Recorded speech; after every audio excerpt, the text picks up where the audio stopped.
What's up YouTube? Welcome to this last video of this series, and today we are finalizing what we have left in this series. And by the way, this is a series about de-escalation and use of force, which will help the tactical security as it will help them more as compared to anyone who is watching this video. So if you are a tactical guard, then this video is definitely for you. And in the last few videos, we have looked into management of resistive behavior, criminal code, and today we're going to look into restraint programs that will tell us how to deal with a person who is resistive and what kind of force we can use on him or her. And lastly, we're going to look into defenses against the sharp-edged object. So let's begin. So let me see which part of the blackboard, not the blackboard, like the whiteboard, is suitable and has space. So I think we can start from here. All right, guys. So today we're gonna look into restraint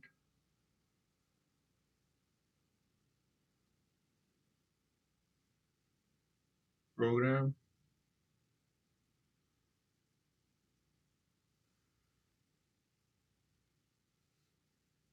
and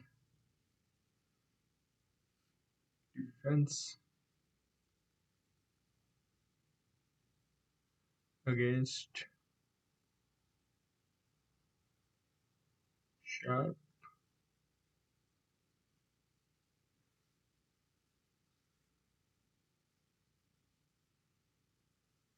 edged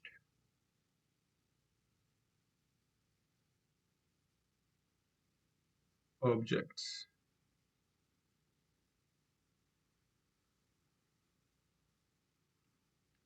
So the first thing we're gonna look into this is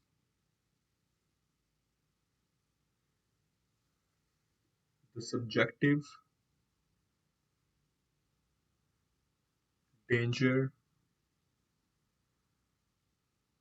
cues,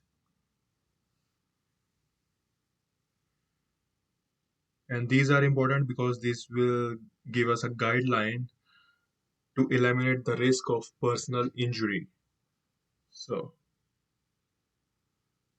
these should be constantly looked for to eliminate the risk of personal injury. So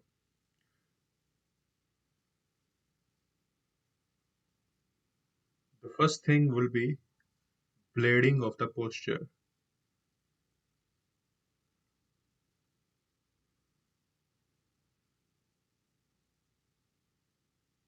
So we should not be like straight in front of the other person. We should be slightly blading on either one of these sides.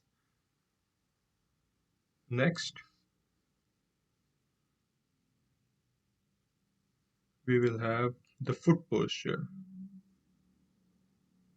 or the position.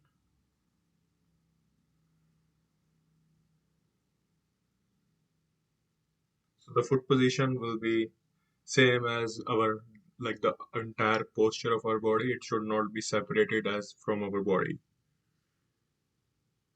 Number three will be the hand position. So our hands should not be in our pockets. It should not be crossed. It should be open and open for the conversation. Fourth, eye contact.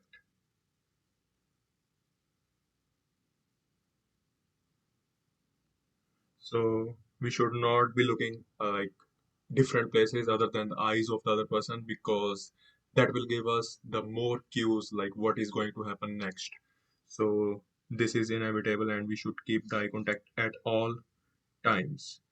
Number five is tense muscle. So this thing we're gonna look into the other person if his or her muscles are tensing as they are talking with us. So we're gonna look into that as well. Number six is the skin tone. So as I said in the first video, if the other person is black or brown, then their skin will turn much more darker if they are feeling anxious or they are tense. And if they are a white person, then their skin tone will be reddish.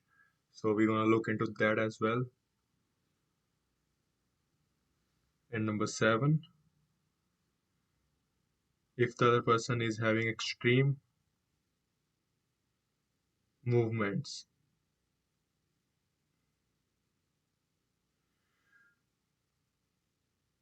And the last thing is the breathing rate.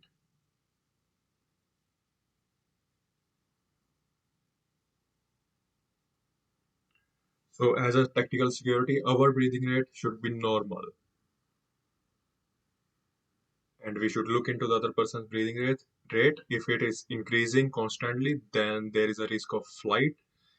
But if it is composed, then we are good.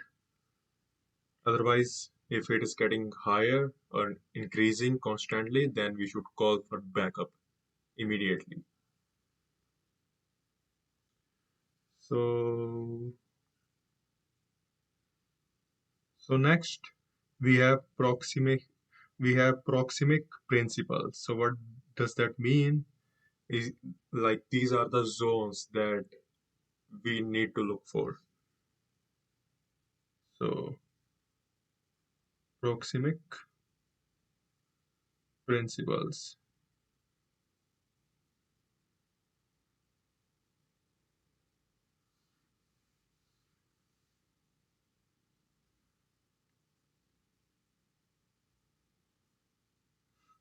As I said, these are the zones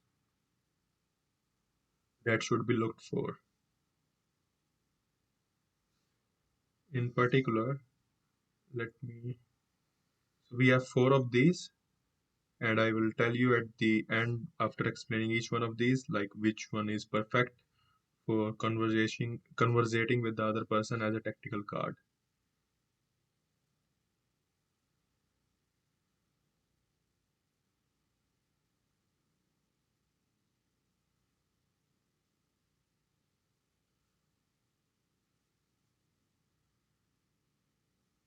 So the first zone is public zone, and this is a zone in which we are standing 12 feet or beyond from the person we are talking. Next, we have social zone, and this is a zone in which we are standing 4 to 12 feet away from the other person. Next, we have personal zone, and this is a zone in which we are standing 1.5 to 4 feet away from the person. And finally, we have intimate zone.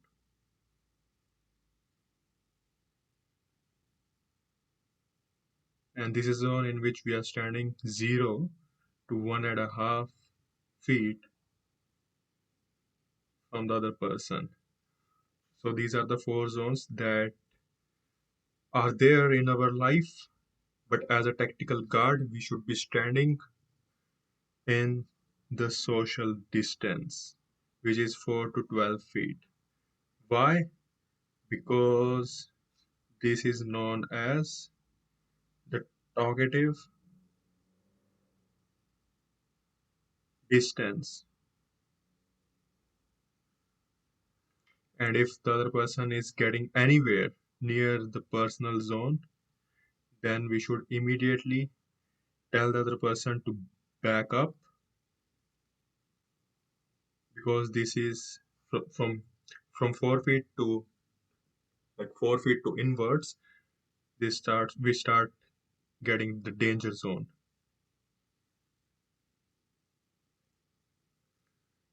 Oops, danger zone.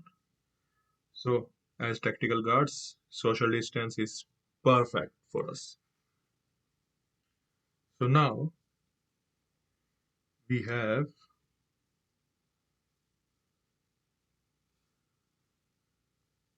types of stances. So we have two types of stances.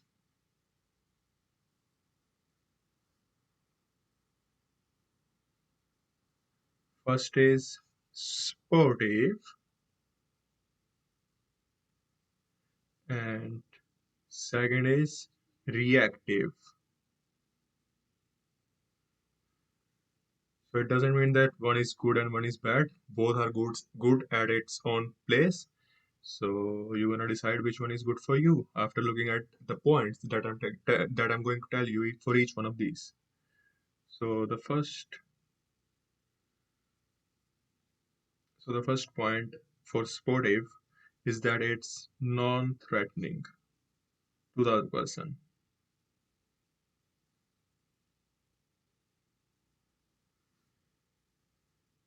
Second, and under this, our feet have width. Number third, our hands are relaxed and are above our waist in front of our body.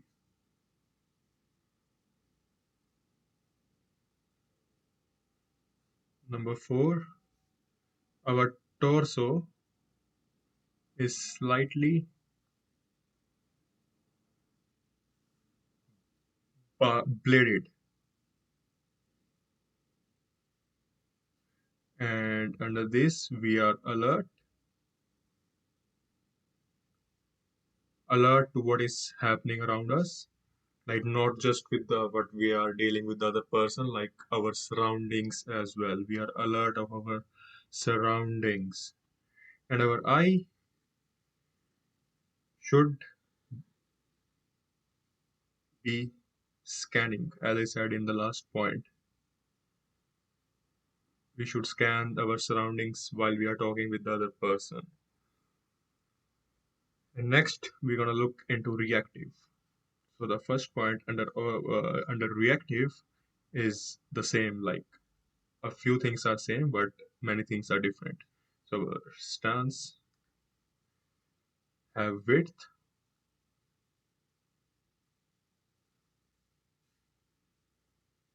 Number two, our knees are slightly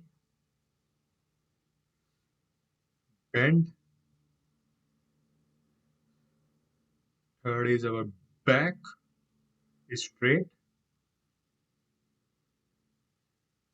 Fourth, our elbows are in against our body.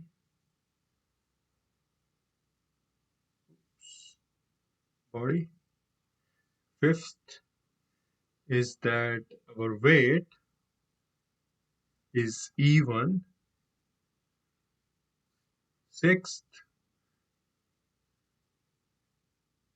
we have increased reactionary gap. And lastly, number seventh,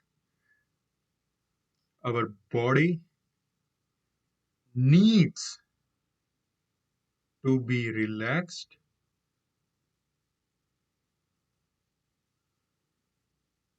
but alert.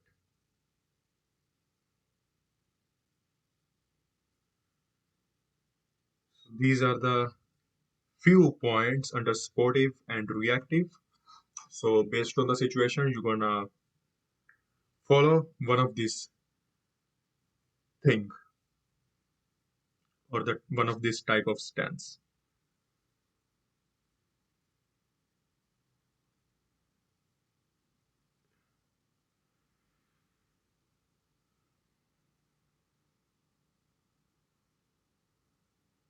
Now we have relative positioning,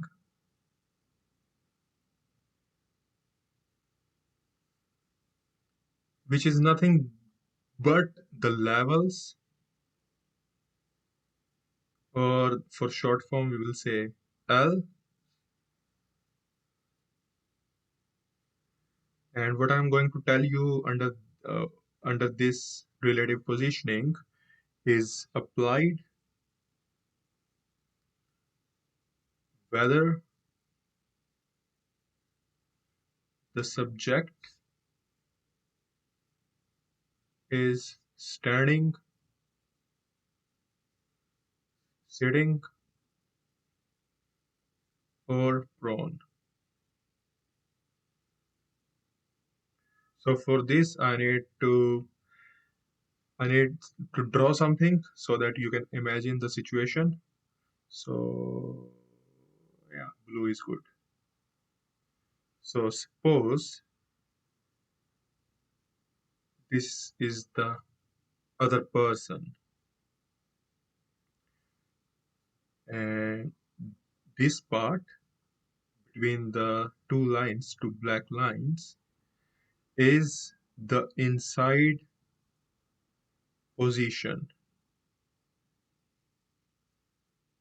and this is L1 on both sides, this is L2, this is L2 and a half,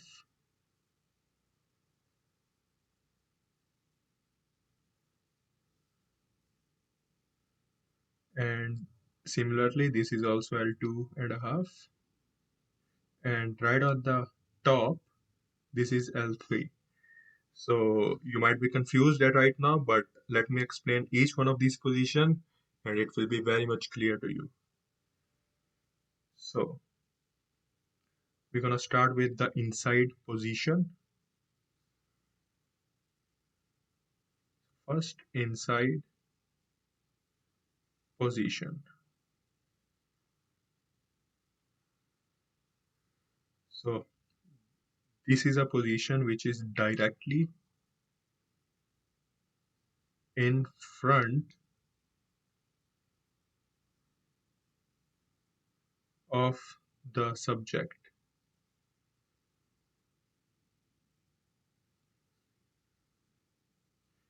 And by the way, guys, this is the dangerous area to be in, and we should avoid wherever it's possible.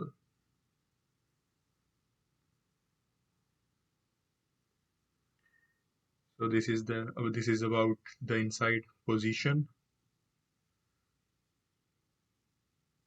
Then we have level 1 or L1. So this is a position to the left or right of the subject,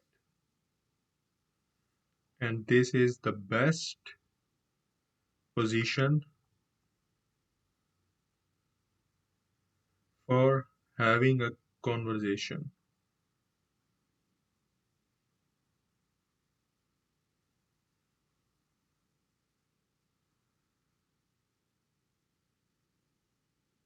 Then we have level 2.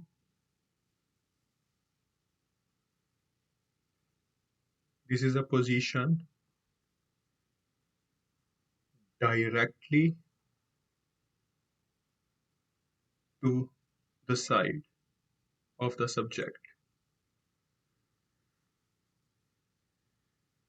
And this position has minimal advantages.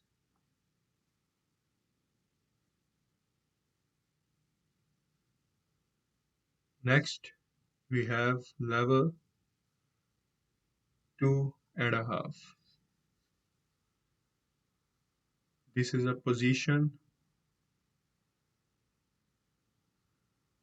to the rear quarter of a subject.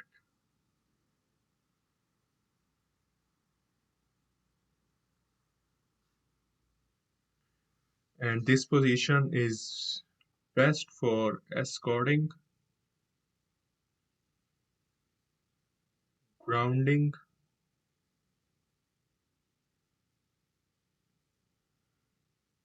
and searching. And by the way, guys, the meaning of grounding is placing the subject face down onto the ground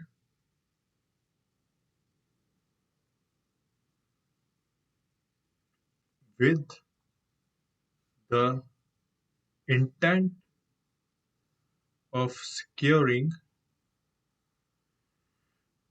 with the intent of securing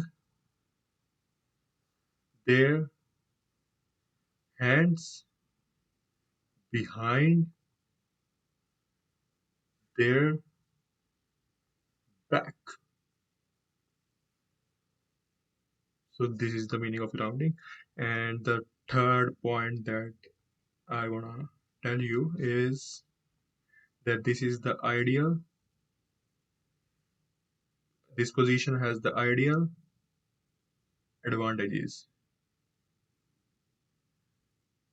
because when we are standing at the rear quarter of the other person, we can look at the activities that the other person is about to do.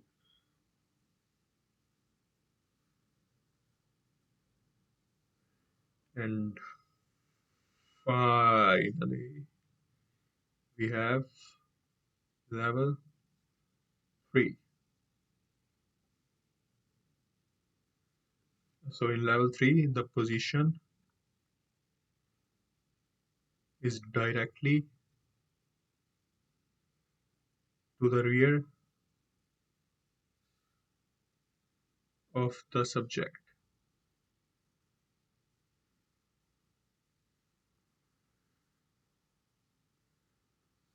And second point is that we use this position for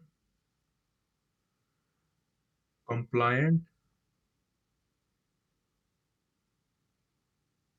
handcuffing.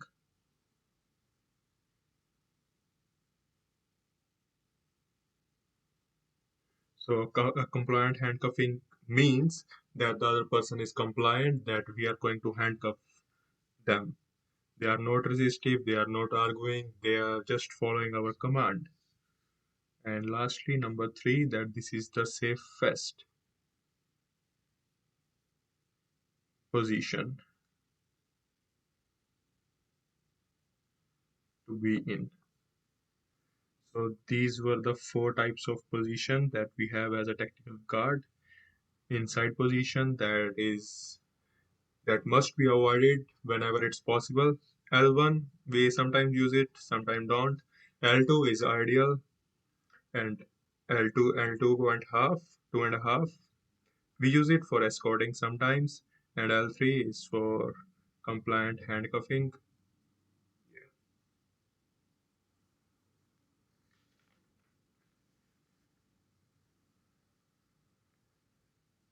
And for the last part in this series,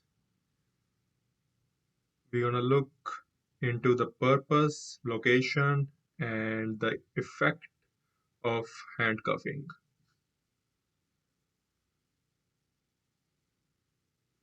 So,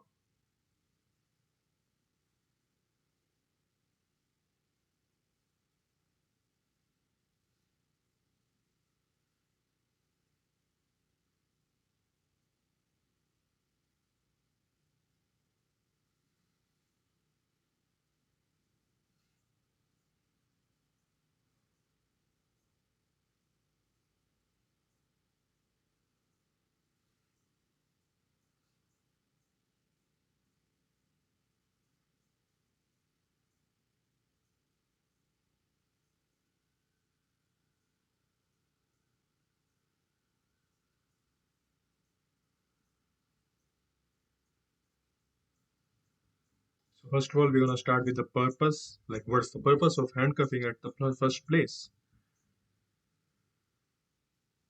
So, the purpose is to take control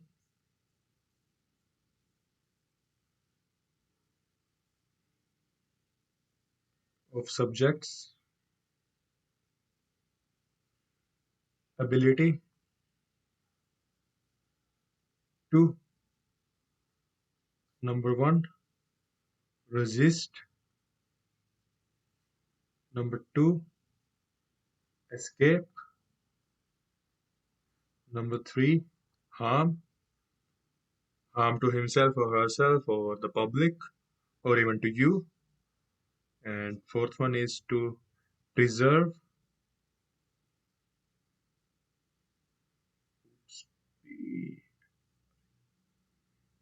preserve evidence.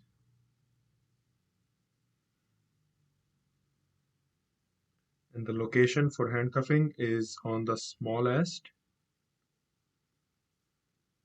part of the wrist between the carpal, the una. I don't know I'm pronouncing it right or not, but you will understand. Una and the radial bone. So the last thing is what are the effect of handcuffing? So the first effect is to reduce subjects' ability to move their hands.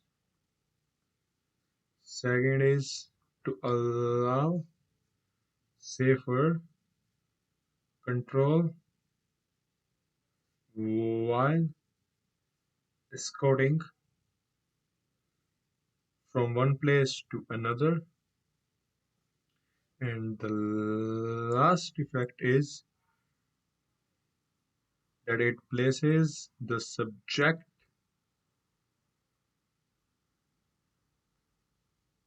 off balance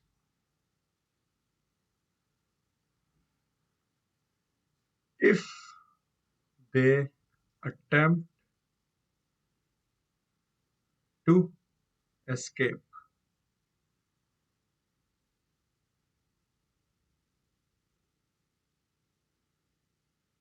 So these were the purpose, location, and effect of the handcuffing.